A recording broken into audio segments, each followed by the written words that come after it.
I like to do Lori Holt's patterns my own way. And so I'm going to just quickly tell you about my own way of doing. Okay, let's write it down.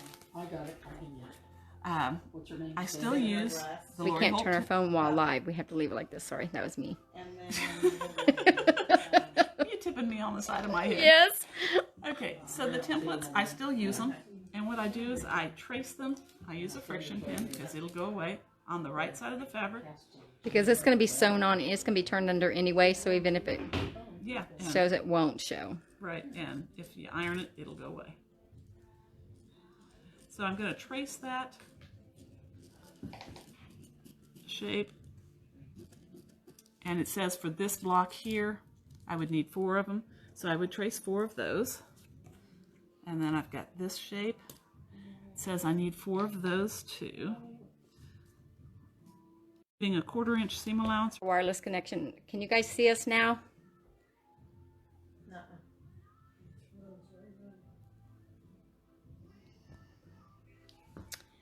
Well, can Ask if anyone anybody- out there see us or hear us? See if they can hear us, because if they can hear us, we could just end for Oh, I'm tonight. getting a little thumbs up. Okay. I think we're good now. Are we back on? Yeah, Teresa Dugan said no good now. Okay. I'll keep going I then. think our Wi-Fi is We've had disconnected. problems So all day today. okay, Vicky says yes, she can hear us. Okay. So as long as you're leaving at least a 1/4 inch around here, you can kind of center where you want these. And so I'm going to Thanks, guys. trace around that with the friction pin.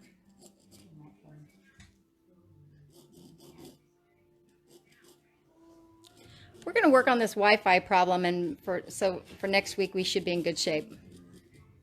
Yeah. So we thought we had it. Well, we just need to find out why we're getting kicked off. So after I trace it, I cut it out, and I cut it within a 1/4 inch. And my pen wasn't writing real good, but I've got most of the line. And so you notice I did not trace this on, I need a little bit more of my line there. I didn't trace it on interfacing. It's because I'm not using interfacing.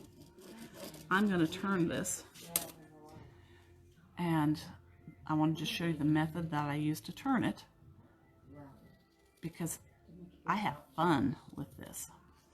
Okay, so I've got my shape that I'm going to turn, but I am not good at using the needle flip it under. Hang on. Interfacing's fun too. Just have to say that. I don't need a sewing machine with mine, so I can just sit and be wherever, because this is also handwork for me. That's very true. So what I'm doing is pinching it along that line, because then when I put it down on the background, it'll want to stitch along that edge. And so I just keep pinching it and try to get as smooth of curve as I can, because that's going to be the line that I'm going to attempt to sew onto my fabric. So we get that all turned under like that, and you can see how easy that would be to stitch down, and you would have your turned edge. So do you also trace your design onto your background, Lisa? In fact, I've got this here, and you can see where I used those circles that we had last week. I used the 9.5 inch circle, and I just traced it here. I also traced it on this piece. And so now really all I'm going to do is put the two together. This is that spool hugger that Debbie was talking about. It's holding her 100-weight thread in place, and I've got a needle threaded. I have another thing I want to show you, but before we leave this area, I want to tell you about Granny's Garden.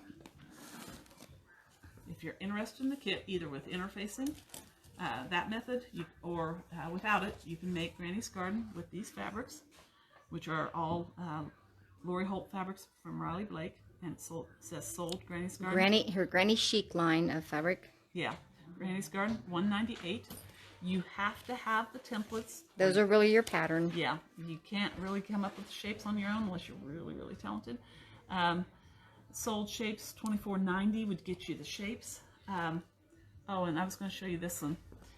I don't know how well you can see that one. That's It what looks kind happens- of like our cutting mat over there. That's what happens when you decide to try to iron a circle around this. So for this circle, I would use the Applique and my poor Yeah. little... So learn from our mistakes. Yeah, that's a mistake. Do not do the drawstring yo-yo type of turning Where you had to press it. a circle with the Lori Holt shapes, because they are not made to be ironed at all. Okay, now I'm going to come over here. I want to show you another thing that we're using.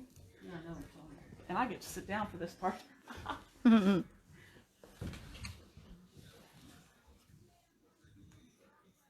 Okay, this is called a lap app. It sits on your lap. I really think they could have come up with a better name for the thing. I don't know, kind of catchy. And so you adjust it for height and slant, and then you tighten those knobs, and it'll stay there. Get you a Those surface. knobs, Yeah. they tighten really nicely. Sometimes you can't get them loosened. So And to me, more and more so, lighting is becoming really, really important. So this is you can see that's a lot of light. a Viva Lux sewing machine light. We've made it where it clamps onto our lap app. So I've got the light, the lap app, and the clamp. And this thing charges, and so it runs on a charge, no batteries. Rechargeable, yep. Yeah, and it will charge up in about 8 hours or more. Yeah, or maybe not usually even use that it long. I the mean, whole day. oh, it'll hold a charge for that long. Yeah. When we would do shows, we would demo that in a booth, and I would have it on all day long in our booth, and it never did run down. So I've got my thread here. It's 100-weight thread. It's great because you don't have to change up colors. And I'm making a knot in it, and I just wrap it around about 10 times. Pull it down to the end. I've got my knot. There's another knot. We had a couple people telling us just recently are they still seeing us all right? Yes. Okay. that if I'm you not getting any comments, so I don't know. make a loop and then take the needle through the loop, it ties a little knot, little slip knot, right there to your needle. Because with this thread, it's easy to pull your needle out, and then you're rethreading your needle all the time. Okay, so I've already pinched this. I'm going to just match up my two lines, and I want to look real fast to see if there's a top and a bottom to this. I think maybe right there. So then to stitch it down without the interfacing is pretty much the same as stitching it down with the interfacing, except for my edge just has to poke under. So do you go from left to right or right to left when you do this? I'm going from right to left. Okay. And I always hold it where the applique piece is closer to me than the background piece. And I don't know if you do it that way, or do you flip it around? I think I do it that way also. Yeah. I think some people that do true needle turn do it the other way and have the background piece closer to them, where they're working from the other side basically. But you just really take tiny little stitches, and I just keep matching my lines as I go around, and this circle will be stitched to this background in no time, and my thread doesn't show, so I don't have to keep matching it. Love the 100-weight. At least it's not using a hoop either. Nope, I don't use a hoop. So we've done hand applique, hand embroidery tonight. Ow. Those needles are sharp. And this is a straw needle, I think. Yes. Well, no, it was out of it. It's a straw needle. Okay. It was one of Debbie's, so. Yeah. And Yes. you just keep Okay. going around there. So I think you've got the idea. The nice thing about the lap app, it gives me a support, because like I said, I need something to push that against before I pick it up. And to rest your arms on. and rest my arms on, and lets me sit in whatever chair. I'm not sitting in a rocking